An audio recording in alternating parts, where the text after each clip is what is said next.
Hi, I'm Paul Sage. I'm the creative director. I'm Nick Kunkel. I'm the lead gameplay designer. I'm Chris Strauss. I'm the lead UX designer. So today we're going to be talking about something that's kind of near and dear to my heart, which is crafting.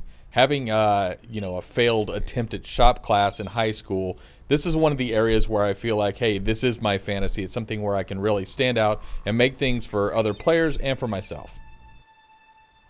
All right, so here we are looking in the world, and I think it's pretty necessary to upgrade my armor at this point a little bit.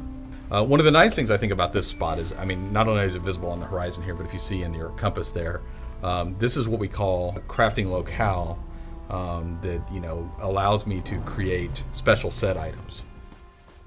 And to make set items, you're definitely going to want to collect a variety of ingredients. So you can see you can just pick them up in the world, no big deal, if you happen to come across them, but sometimes they're a little hard to find. And that's where, if you've leveled up enough in crafting, these skill points in Keen Eye are really valuable. And there's a Keen Eye for every type of material you might find in the world. And you can see in the background there. From a certain distance, those special crafting materials will light up such that they're easier to find and harvest. Again, it doesn't matter if you are a particular type of profession. Anybody can gather any kind of resource node in the world, which I think just makes it more fun. Yeah, I really like that we try to make it so that as you're exploring, it's just kind of around every nook and cranny. Anybody can go out and they can collect wood or they can collect these ingredients, right. But only the crafters who actually spend points on these things can see them highlighted in the world like that. You think you've seen them all, but then you look at an area with Keen Eye and you're like, oh man, there are a lot of flowers here to pick up. All right, this is one of the locations where you craft set pieces in the world, and you can only find it through exploring. So rather than just going to a city or a town to craft your gear, you come to these special places, and it's guarded by tigers. This is sweet cat-on-cat combat. Don't kill the cats. Oh wow, I didn't even think about it that way. Why would you hurt your brother?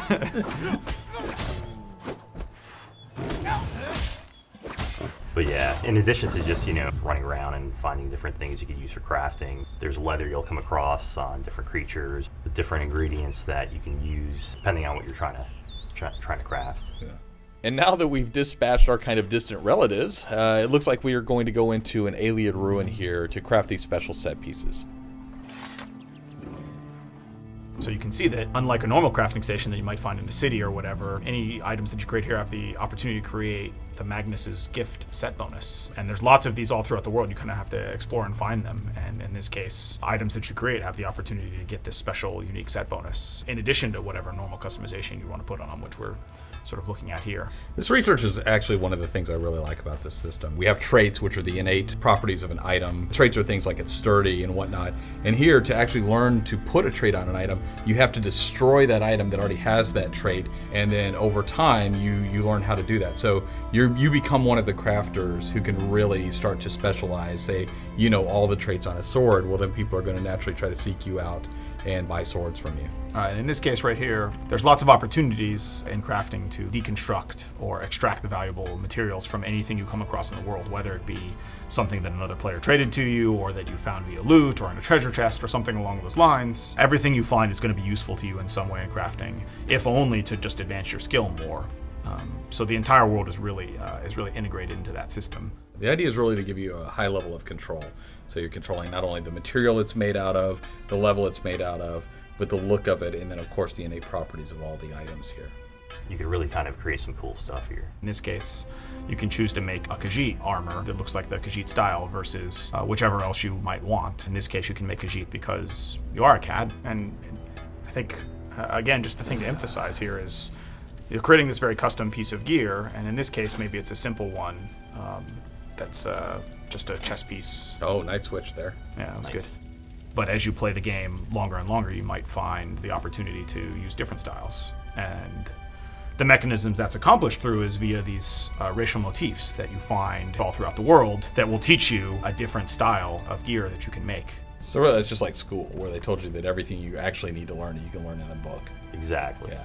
But here you'll actually use what you've learned. Oh, come on now. Knows. I think it's worth mentioning that you don't find this set in the world. It doesn't drop. only crafters can craft this particular set piece in this particular location in the world. It really ties the crafting system in with exploration in the world. You know, there's social elements there too, like, oh man, I found this one ruin you can go to, and there's kind of a legendary station there that lets you make the Magnus's gift set bonus, which is pretty good, and it's a set bonus that was completely unique to crafting. So if you really want a 5% chance to negate the cost of spell, you gotta find a crafter who's willing to go there and make it for you. Yeah. When you want to improve an item, so when you first create an item, you know, it's going to start out at this quality level, at the lowest quality level, which is white here. And then you'll raise it up to the next quality level, which is fine or green. And to do that, you have to have tempers in the case of blacksmithing. So here we have a honing stone temper.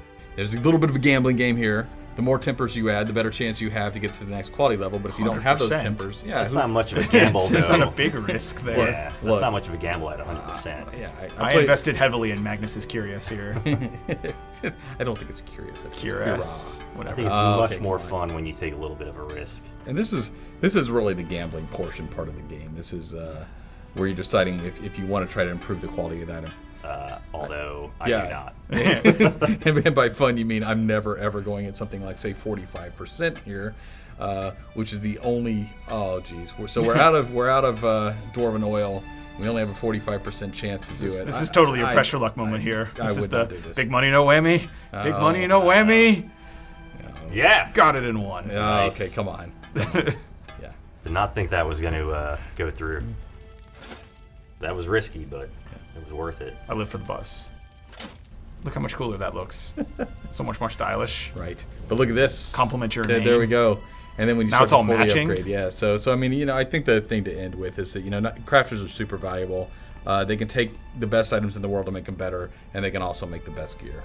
Plus that armor just really makes your eyes pop. And cats.